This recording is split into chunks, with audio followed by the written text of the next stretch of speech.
doutrina que tem a caridade como bússola. Uma filosofia que propõe a lei de causa e efeito como explicação para os males humanos.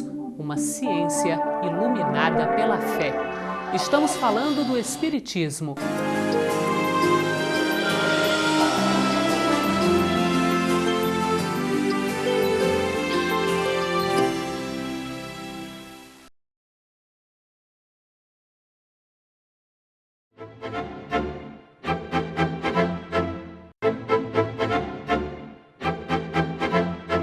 Tem início, a partir de agora, mais uma edição do programa Transição, uma visão espírita para um novo tempo.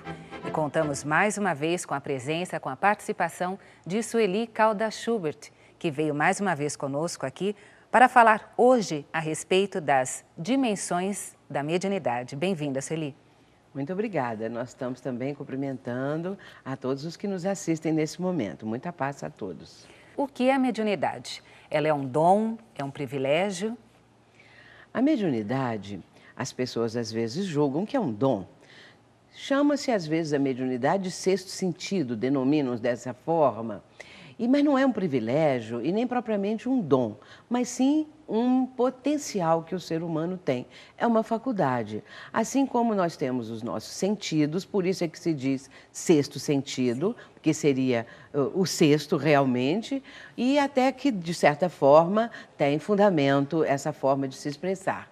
Mas a mediunidade, ela é uma faculdade natural.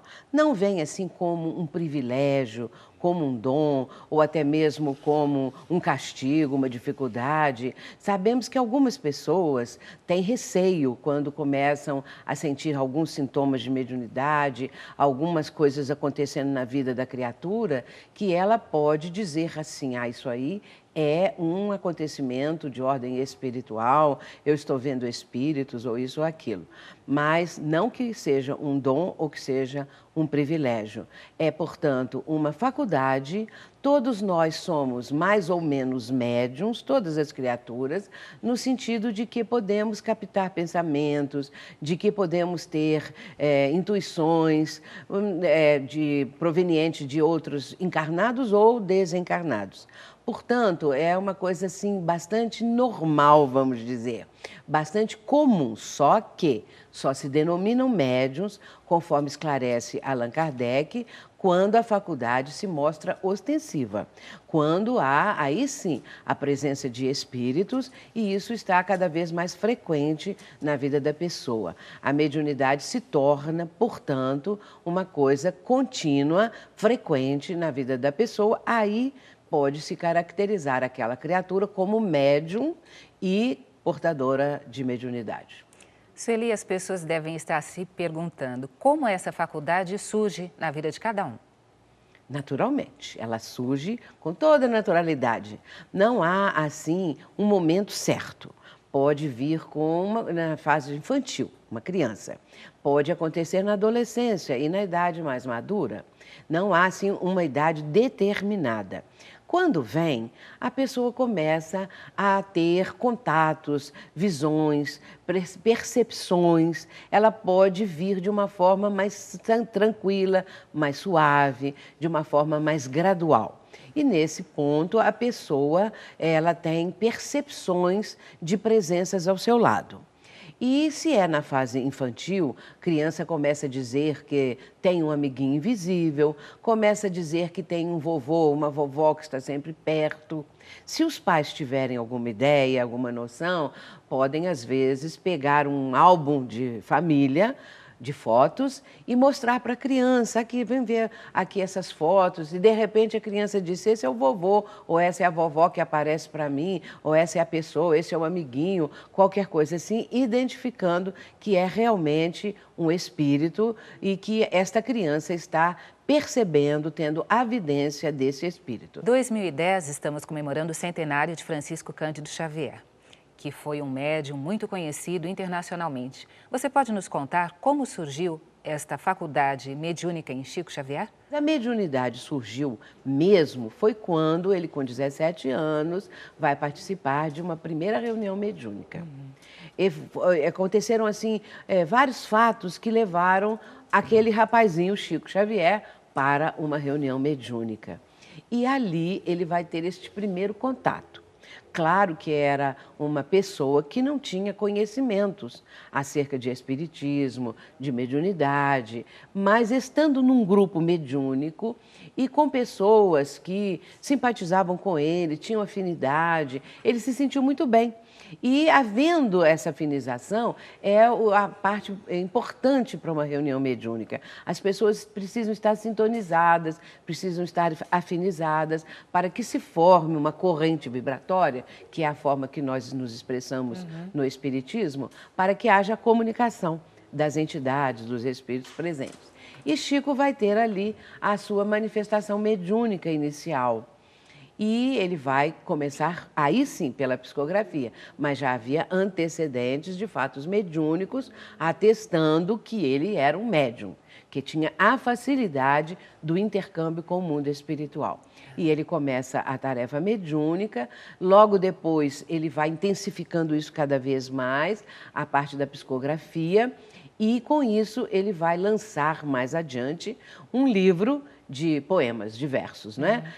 Então, esse livro, ele causou um impacto muito grande à época, porque trazia ali poetas que mostravam, através do seu estilo, a autenticidade da captação psicográfica de Chico Xavier. Foi assim que a coisa começou, com o Parnaso de Além Túmulo. Certo. E como nós bem sabemos, toda essa prática mediúnica de Chico Xavier era conhecida através da psicografia, mas existem outras formas de mediunidade, não existem? Sim, existem muitos outros tipos de mediunidade, porque Chico não apenas apresentava a possibilidade da psicografia, ele também exercia a psicofonia, que é a mediunidade falante, ou seja, o médium entra em comunicação com o espírito que quer transmitir a mensagem e, nesse caso, ela não vai ser pela psicografia, ela vai ser pela psicofonia, ou seja, o médium vai falar aquilo que o espírito está transmitindo para ele.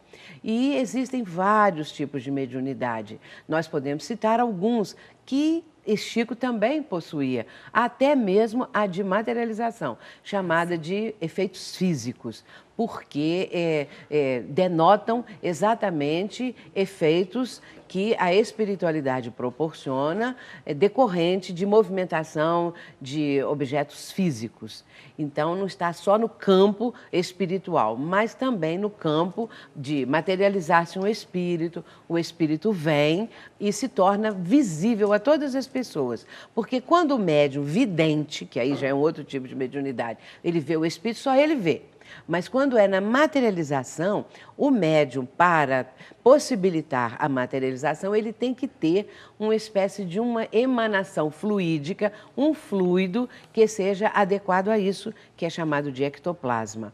Ele vai fornecer, estando no transe mediúnico, estando concentrado, ele fornece este fluido próprio, que o espírito vai somar com o dele, associar com o fluido que é próprio de cada um de nós, próprio do espírito, e aí ele vai se tornar visível. A materialização vai acontecer.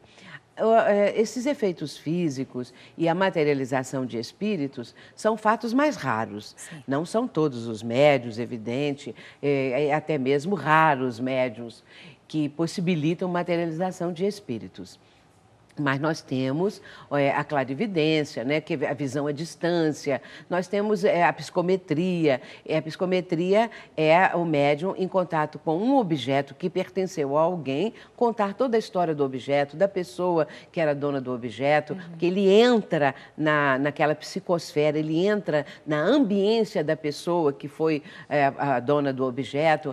Esses fenômenos, porém, eles podem ser somente uma propriedade, esses da psicometria, por exemplo, da clarividência de ver à distância um fato que esteja acontecendo.